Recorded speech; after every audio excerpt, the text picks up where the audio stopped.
Man, I want to just share one of the things that I really regretted in my career, and that is, so my next piece of advice is going to upset some people, but I'd say you're way more likely to die of a cardiovascular event like a heart attack than you are. I had an Olympic lifter break down in tears when I suggested, but ultimately, he did break his wrist. Unfollow 95% of the fitness accounts you follow. After 15,000 coaching hours, I've broken bones, I've fixed careers, and I've really just boiled the gap between performance and pain down to 15 training truths. If you stick around to the end, you're gonna hear the broken wrist story and the principle that 99% of lifters still miss today. So whether you coach others or just coach yourself, these lessons will save you the years I had to spend learning them.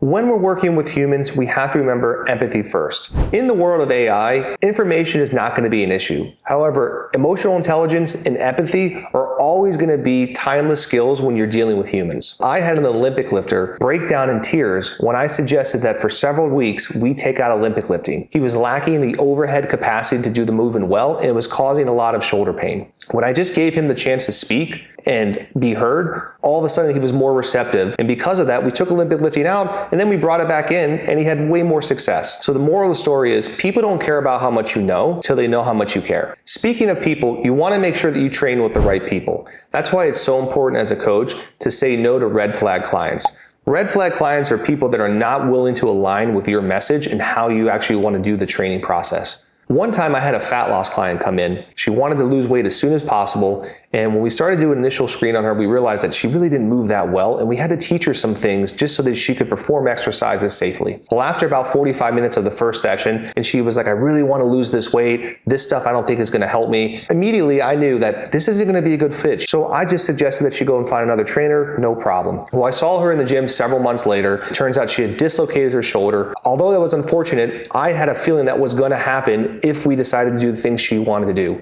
This is why, as a coach, you never want to compromise your convictions, and you want to make sure that you're training people that trust in your process, because if you don't, it's going to be a toxic, draining relationship. And if you're training with yourself, it's also so important to have solid training partners, because they're going to keep you accountable and they'll be there to help support you with your wins. The first couple of truths have been about having an intentional environment around you, and the big part of that is your info diet. Now, we live in this world of algorithms where they are gamed to get your attention. Scrolling will destroy your gains faster than bad programming. I've seen so many people that start a program and then immediately see something interesting on Instagram and just leave what they're doing and go over to the next program. And they never really make any progress because they don't actually put the time in to concentrate enough and get good at something. So my next piece of advice is going to upset some people, but I'd say unfollow 95% of the fitness accounts you follow. The chances are most of them are doing sensationalized things to get your attention, but the advice that they offer isn't practical for what you need or what you want to do. Find a program that works for you and stick with it for a long enough period of time to see results. Now, as coaches or trainers, we are in the business of behavioral change. This is why it's so important to recognize that rituals will always outlast routines. Routines are a to-do list. They're a box to check, whereas rituals are a behavioral trigger. They are the start of a habit. When we're working with people, we want to make sure we establish good rituals that they can keep when we're not around and well beyond if they stop training with us. When we're trying to establish a new habit, we just attach it to an already established habit. So for a lot of people, they brush their teeth in the morning. So we employ a mobility routine in the morning. We have them do cars. So we say, when you're done brushing your teeth, go ahead and start your cars. So now you've done your oral hygiene. Now it's important to do your orthopedic hygiene. When you can start to stack these patterns together, man, you really start to make behavioral change. Did you know that the average American only walks like 4,000 to 5,000 steps a day, which is considered sedentary by research standards? And if you can just increase that by 2,000 or 3,000 steps, you're going to decrease your risk of depression by 10%, as well as all-cause mortality by 30%. That means like anything that can kill you is going to be reduced by 30%. It doesn't quite work like that, but what it means is that people will become more resilient and more healthier just by getting more movement. Now, there's nothing magical about steps. It's just that it's a proxy for movement. I've had a handful of clients now who've gotten dogs and they've actually lost weight and they've moved better because several times a day they have to go out and walk. Maybe take a 10 to 15 minute walk after every meal, or park farther away, take the stairs instead of taking the escalator or the elevator. It's such a great hack to do. So as a coach, when you're thinking about working with people, one of the things you want to consider is scaling up versus having to scale down. Another way of saying this is like, it's way better to be able to pump the gas than hit the brakes. So if you're going to give somebody a weight, Let's say they're going to do an exercise for the first time and you think they're going to struggle with a 20, give them a 10 or a 15 pound weight. Then it's way easier to go up the next set than give them a very challenging weight in the beginning and then ask them to have to go down, because psychologically, people don't want to go backwards. They only want to go forwards. I think it's one of the most underutilized things for a coach is just knowing where that sweet spot is, where the person is going to be challenged but successful. When you're training yourself, think about this. Leave one rep in the tank. You're just going to give yourself more room to actually adapt and you won't plateau as quickly.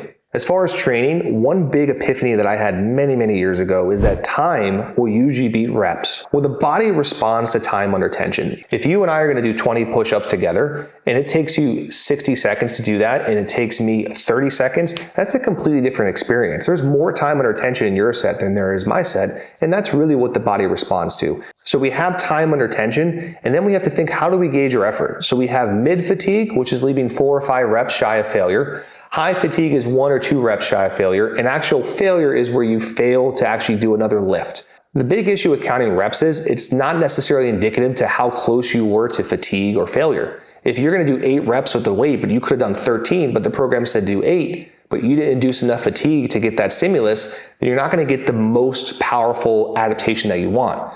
However, if you decide, hey, I'm going to time this set and I want to try to get high fatigue in 60 seconds, and if it takes me 20 reps to do it or it takes me 10 reps to do it, great. Then I'm just going to adjust the weight accordingly. So that way you're actually going to get closer to the outcome, which is fatigue yourself or fail and send that signal to your body to adapt. Speaking of failure, that is a very powerful training stimulus when it comes to trying to signal the body to grow. However, you don't want to marry failure, you just want to flirt with it. When you go to a gym, you'll see people who think they train to failure, but as soon as they actually reach that first point of resistance, they stop. That's not what true failure is. True failure is where you literally can't lift and you've exhausted that muscle. The only thing is, you can't do this very often. You have to be very selective with the parts that you want to stimulate, and you just take them to failure. It also requires a lot of recovery. But I'll tell you what, when I've taken my clients or myself and trained them how to actually go to failure, we've had way more success with putting on muscle mass because they're actually signaling to their body, hey, I need more stuff because I failed. Part of understanding that is understanding the art of tension. Tension is a trainable skill that we can use. Let me give you an example of tension.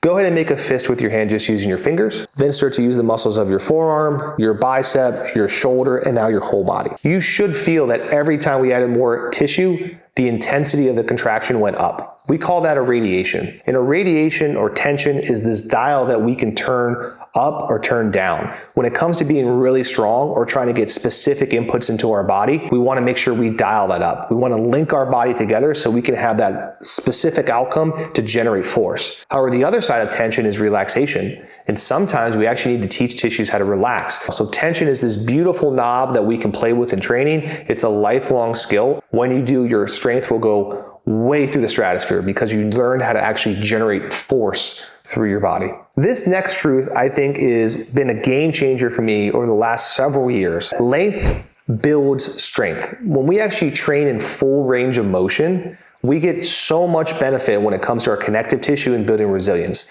Now, there is a caveat here because full range of motion gets thrown around all the time, but there's a difference between full range of motion in a joint versus full range of motion in a pattern. When we have full range of motion in a pattern, we're just going to the constraints of what we decided was a pattern. So let me give you an example of a split squat. When you go all the way down to a split squat, no matter what the variation is, you're not going to guarantee that you're getting at the end of your ankle, knee, hip flexion, as well as rotation in that a lot of times. Same thing with the back leg. There's always going to be multiple constraints and you're going to get to the end of a pattern. But if you actually wanted to train the end range of your ankle or your knee or your hip, it's best to do that individually because you can guarantee that you're actually not just going to reach the bottom of that range of motion, but you're going to spend training time there, which is exactly what you need. This is why we use so many isometrics and eccentrics in our membership because it just builds incredible resiliency. It also helps you get more flexible, gives you more control, and also buffers you from any kind of future injury because you're training the range of motion that you don't have a lot of strength in. So next time you're doing lifts, spend more time in that negative portion or the lengthened portion of that movement. If you haven't done that much before, to be a new training stimulus,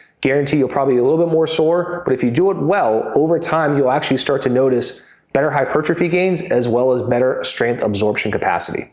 Man, I want to just share one of the things that I really regretted in my career, and that is The broken wrist story I told you about. I had a high school kid, to say about 10 years ago, and this is a couple weeks before he was going to go into summer workouts. Now, generally, it's a good thing to do. However, there's not a lot of technical coaching. And he told me that when they were going to go into those workouts, they were going to be doing hang cleans. Well, according to the assessment that we did, he didn't have enough wrist mobility to do those hang cleans, but I didn't want him to go in there with no instruction. I wanted to prepare him. So against my better judgment, I said, all right, we'll do some hang cleans a little bit so you're a little more familiar with the movement. Well, within the second or third set, when we did a hang clean, I was teaching him and he went to go catch, and the bar just kind of landed awkwardly on his stiff wrist, and he ended up breaking his wrist. I felt so bad that that happened. Clearly he had to wear a cast for a little bit. We rehabbed him out of that. But looking back, I wouldn't have done that. I understand why I did it. I was just trying to get him to get some prior exposure so he didn't go in there with nothing. It would be safer for him. But ultimately, he did break his wrist, and it's because I did an exercise that wasn't appropriate for him.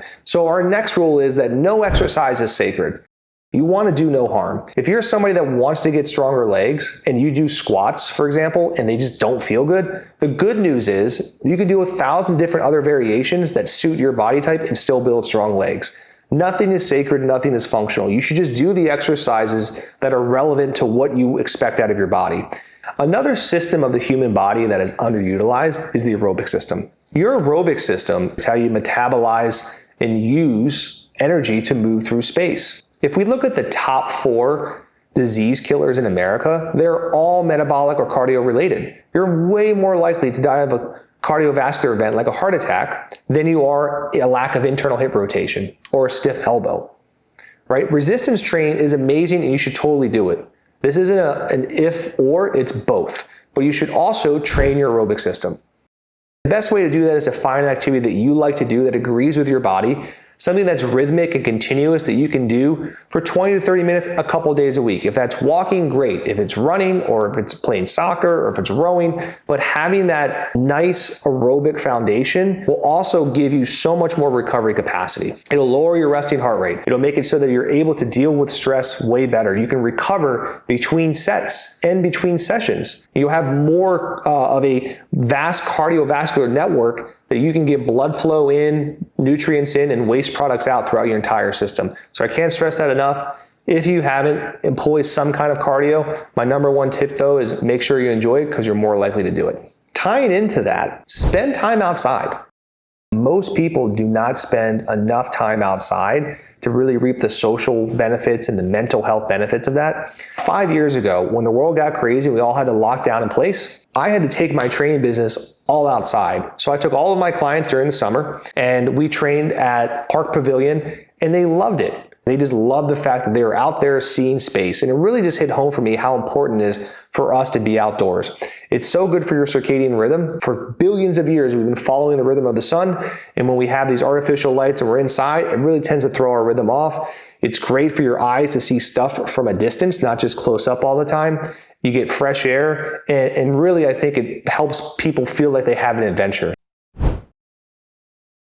Now, we talked about cars before, but let's explain what they really are. Cars are controlled articular rotations, and they're essentially an exercise that's designed to have you express and train the full range of motion in your joint. We teach these to all of our students. In fact, we have a whole playlist on our YouTube channel. And the reason that we do this is because it lays the foundation for how you move. You need to know what your neck is capable of, or your shoulder, or your knee. And the best way to do that is to practice that on a daily basis. And in addition to doing them every day, they can also be a great training tool when you apply intensity. So for us, they're like that insurance policy. They help you get that range of motion, understand where your ranges are and your limitations.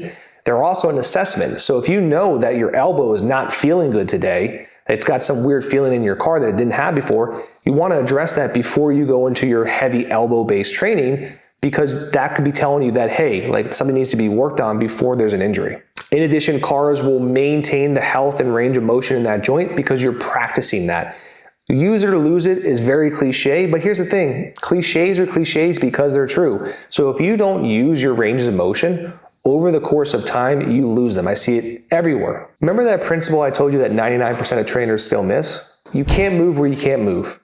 If you think of your movement in a pyramid, the bottom half base of that pyramid is going to be your mobility. It's going to be how well you move, what we call your internal environment. How does your joint function? How do your tissues function? All of that is going to be the base, and anything you do on top of that, sports, exercises, skill, life, all that is expressed because of how you move your body. So how you squat is going to be a conglomeration of how your ankles, knees, hips, lower back, shoulders, the capacity that they have individually come together so that you can actually have an outcome called a squat. A lot of times people do overhead motions and they lack that shoulder flexion ability.